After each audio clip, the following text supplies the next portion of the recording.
Okay, today I am going to make a gluten-free banana bread using buckwheat flour.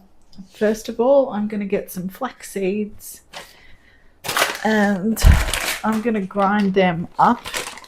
Then we need buckwheat flour. This is buckwheat flour, dark brown sugar. I'm using dark brown to give it that molasses flavour. You could use light brown if you wish. We need baking powder. Bananas, we need 250 grams of bananas. These are massive, so I should have enough here, but you might need 3. I need yogurt, which I will get out of the fridge. I had to buy some because I haven't made any for a while. I need 5 grams of vanilla. You can use homemade or shop bought. Okay, so this Cobram Estate green one is the light flavoured one, and I need eggs and some walnuts, which is up to you, but I really like them to give a bit of texture. All right, let's start. So the first thing I need to do is turn my oven on to 170, which I will do. Right, so I'm actually using my air fryer benchtop oven to make this because my sweet loaf tin will fit in there, which is this one. So weigh the flax seeds into the Thermomix bowl. 15 grams of the flax seeds.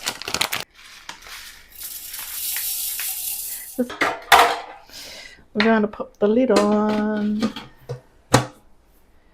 And we're going to go 8 seconds, speed 10. And next, we are going to add in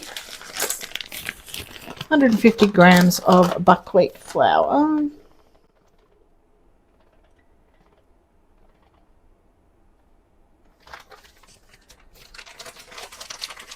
And you know, I always use this lovely pink Murray salt. Pinch of that. We're going to put in 120 grams of dark brown sugar.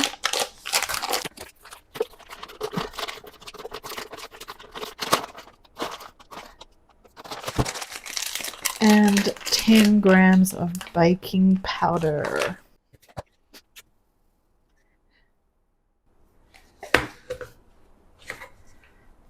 Next, we are going to blitz that for a second.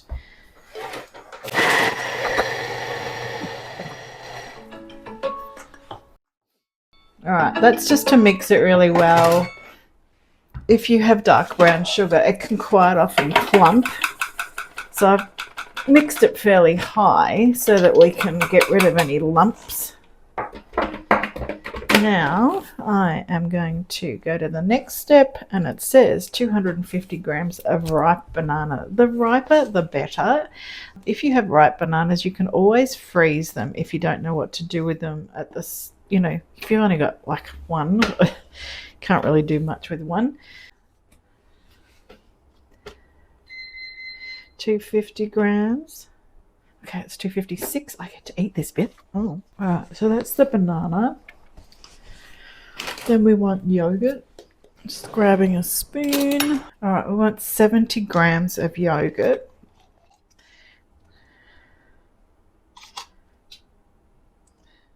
Five grams of vanilla.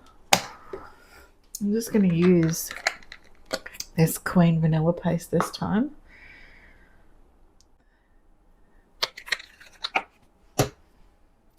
And 90 grams of eggs.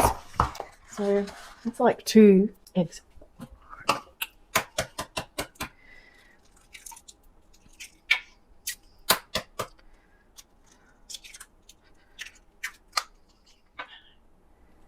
Make sure the yolks go in. No, it's 95, close enough. And I'm going to do the 100 grams of light olive oil or a non-flavoured oil that you like. So 100 grams. Okay. That is, instead of butter, you need some oil for moisture. So next, we are going to mix that. 10 seconds, speed 6.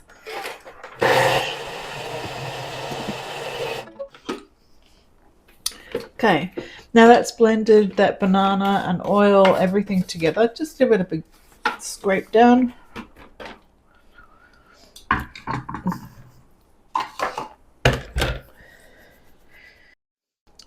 Go to the next step, which is put back the dry mix.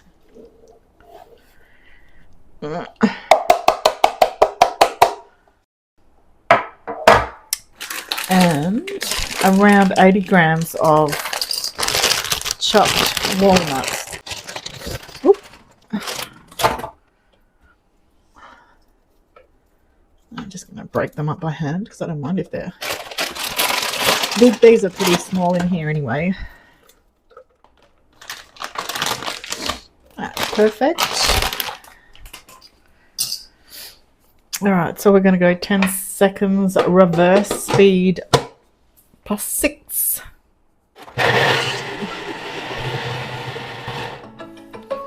Okay, now next we're going to pour this batter into our cake loaf tin.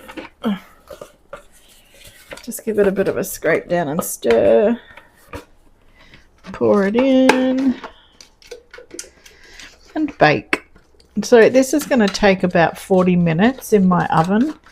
It will depend on what sort of tin you have and how thick the batter is in that tin.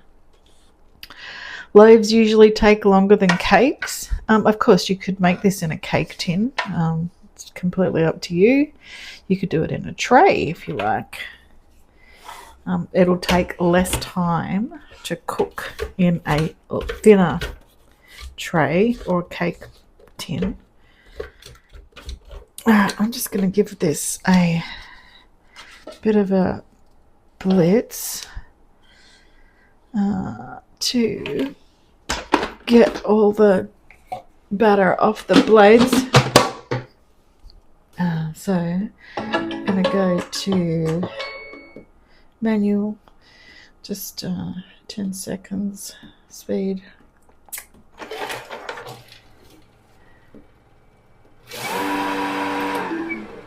Stop and start it.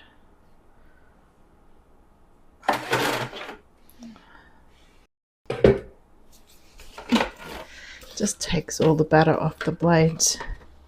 Get another half a slice out of loaf then. Alright, so that is it for now. I will come back when this loaf is baked. There we have it. Clean that up. Nice one. There we go. It's just come out of the oven. It's really hot. You must leave it in the tin until it's cool before you start slicing it. Otherwise, it will be hard to slice and it won't come out of the tin very well. So do that and we'll come back. And there you go. That's what it looks like sliced.